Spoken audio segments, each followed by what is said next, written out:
بسم اللہ الرحمن الرحیم قال اللہ تبارک و تعالی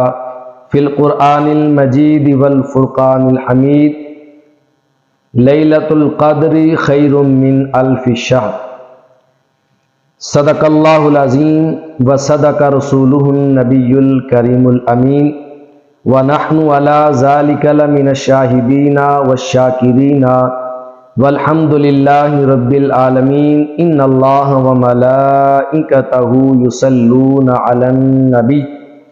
یا ایھا الذین آمنوا صلوا علیہ وسلموا تسلیما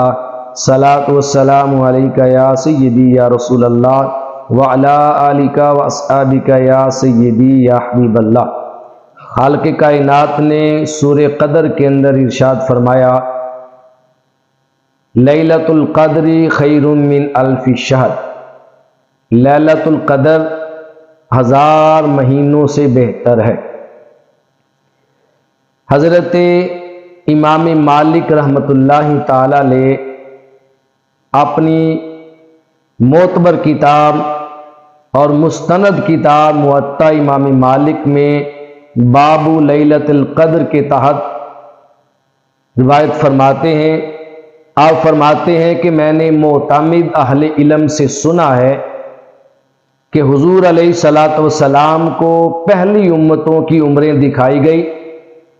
جب آقا دو جہاں نے پہلی امتوں کی عمروں کو دیکھا اور پھر اپنی امت کی عمروں کا مشاہدہ فرمایا تو آقا دو جہاں صلی اللہ علیہ وسلم نے اپنی امت کے لوگوں کی عمریں کم پائی، اور حضور علیہ الصلوۃ والسلام اس بات سے رنجیدہ ہوئے کہ میری امت کی عمریں کم ہیں اور انہیں اتنے اعمال کرنے کا موقع نہیں ملے گا جتنے اعمال پہلے لوگ زیادہ لمبی عمروں میں کیا کرتے تھے۔ تو اس موقع پر رب کائنات نے اپنے حبیب علیہ الصلوۃ والسلام کی بارگاہ میں قرآن مقدس کی یہ آیت کریمہ نازل فرمائی، اے میرے محبوب پریشان نہ ہو، رنجیدہ نہ ہو، اگر پہلی امتوں کے پاس لمبی عمریں تھی تو تیری امت کے پاس لیلۃ القدر ہے۔ لیلۃ القدر خیر من الف شہر، فرمایا گیا محبوب لیلۃ القدر 1000 مہینوں سے افضل ہے، 1000 مہینوں سے بہتر ہے۔ قرطبی علیہ رحمہ آپ کعب بن حوار کے حوالہ سے لکھتے ہیں، فرماتے ہیں کہ بنی اسرائیل میں ایک نیک بادشاہ تھا جو بڑا نیک اور صالح تھا۔ اللہ تبارک و تعالی نے اس زمانے کے نبی کی جانب وحی نازل فرمائی اور اس نبی سے فرمایا کہ تم اس بادشاہ کے پاس جاؤ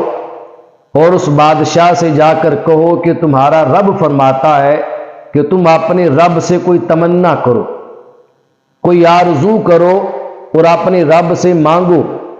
اس بادشاہ نے اللہ کی بارگاہ میں تمنا کی، مولا تو مجھے کثیر اولاد عطا فرما، طویل عمر عطا فرما اور بہت زیادہ مال عطا فرما۔ میری تمنا یہ ہے کہ میں اپنے مال، اولاد اور جان کے ساتھ تیری راہ میں جہاد کروں اور تیری راہ میں لڑتا لڑتا تیری راہ میں شہید ہو جاؤں۔ رب کائنات نے اس کی تمنا کو پورا فرمایا اور اس بادشاہ کو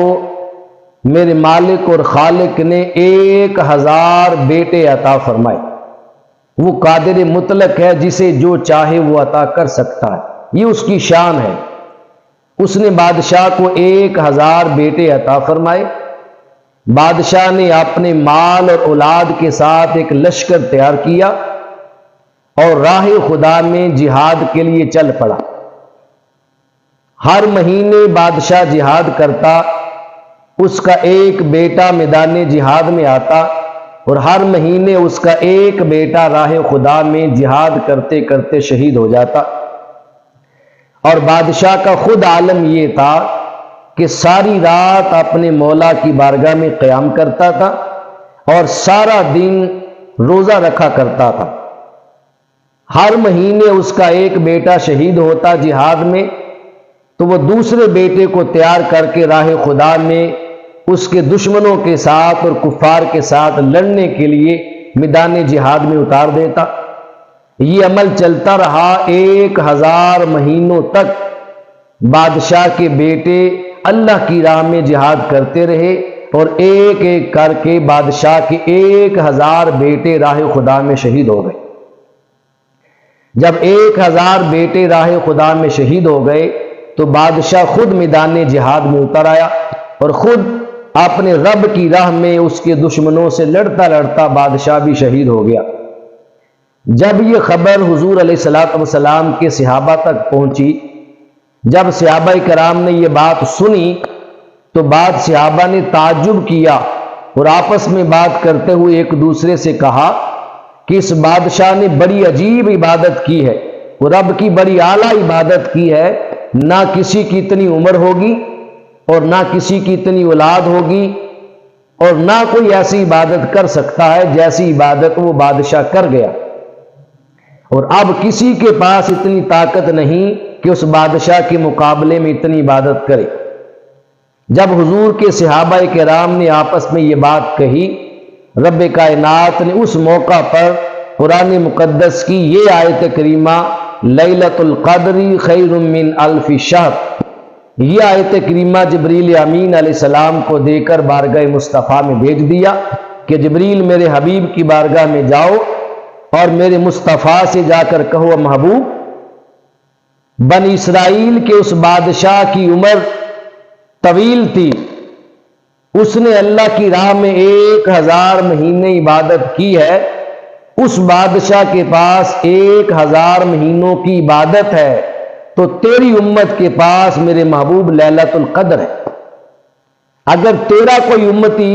لیلۃ القدر میں میری بندگی کرے گا ایمان کی حالت میں، تو میرے محبوب تیرے امتی کی لیلۃ القدر کی عبادت اس بنی اسرائیل کے بادشاہ کی 1000 مہینوں کی عبادت سے بھی بہتر و اعلیٰ ہوگی،